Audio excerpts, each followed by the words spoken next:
If you wanted the true king of the hill Nvidia GPU back in 2008, you would have turned to this.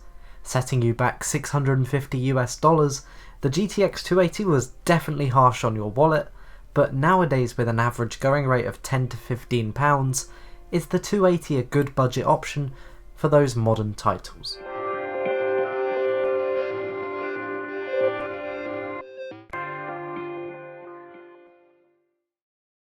Based on Tesla 2 architecture, the GTX 280 was a part of Nvidia's all-new GeForce 200 lineup, manufactured on the 65nm process and featuring 1GB of GDDR3 VRAM. This card blew the minds of everyone, praising it for being game-changing and a huge step forward in the graphics card space. But with all that raw power came a lot of power consumption. Requiring a 6-pin and 8-pin power connector, the 280 drew a shocking TDP, for the time, of 236 watts. In terms of the aesthetic design, however, it's actually pretty hard to tell that it's a 12-year-old card. While, yes, putting it next to a modern GTX card, you can immediately tell apart the reference cooler design, but the sleek black design and green accenting really do look stunning for such an old card. And not to mention, actually features a backplate, which is something my 780 unfortunately lacks.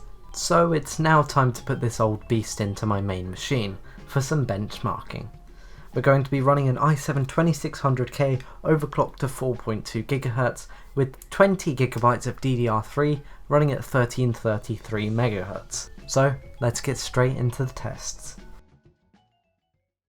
Starting off with CSGO doing an Italy deathmatch and running at 1080p high settings, we pulled off a perfectly playable average of 79 FPS with lows down to 30 and maximums of 377. Overall, the game was perfect and ran really well on this card, but that's not surprising. This game is, well, about 5 years after the release of the card, but overall, it ran great.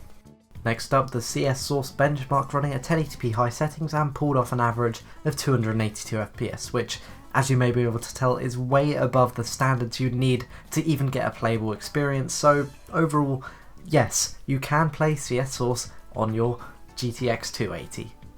Now here's a new benchmark that I really wanted to try. This is Tomb Raider running at 1080p high settings and pulling off a perfect average of 54 FPS.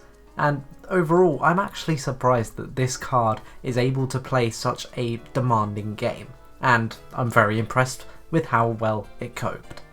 Next up, Minecraft running at 1080p fancy, where we pulled off an average FPS of 103, and obviously I had to build the Techwen logo, but overall the game ran perfect on this card and I'd definitely recommend it if you just want to play Minecraft.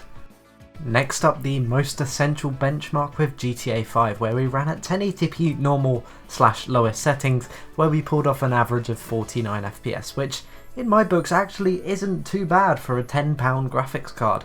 And well, we saw no stutters, no hitches, no different graphical glitches like we have had on other cards. Overall, I'm actually impressed with how well it held up.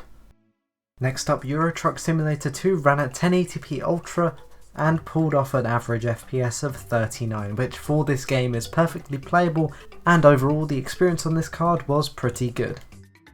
Next up, Spin Tires Mudrunner, where we ran at 1080p high settings and we pulled off an average of 32 FPS, which might sound a bit low, but for a game that came out only 3 years ago, this actually really did surprise me how well it ran. We did have a few little stutters and freeze-ups, but other than that, the game actually did do pretty well. So I'm going to give it a pass for this one. It did run the game at decent settings. Next up, Left 4 Dead 2 running at 1080p high settings and pulled off an average of 57 FPS, which is not a surprise. Source games mainly do run really well on a card like this, so I couldn't complain, and Left 4 Dead 2 ran great. Next up, a newer title with Project Cars running at 1080p high settings, where we pulled off an average of 56 FPS. And overall, it ran perfect on this card, despite some little freeze-ups, especially when going over the finish line. But other than that, the game ran perfect on this card and couldn't have been better. And to finish us off, a slightly different one with the Heaven benchmark running at 1080p high settings, where we pulled off a score of 568 and an average FPS of 23, minimums of 7 and a max of 46. Keep in mind this benchmark came out a year after the card's release, and well, it did keep up in some areas, but some were just too demanding for the 280. A 12-year-old card holding up in modern releases. I am genuinely surprised. Yes, we had to turn down the settings in some demanding titles, but overall we had a perfectly playable experience during these games. If you're able to get this at a dirt cheap price, such as mine which I won for £9, then it will make a perfect card for budget enthusiasts among you. I hope you all found this video informative, I hope you enjoyed watching, like and subscribe if you did, and I'll see you in the next one.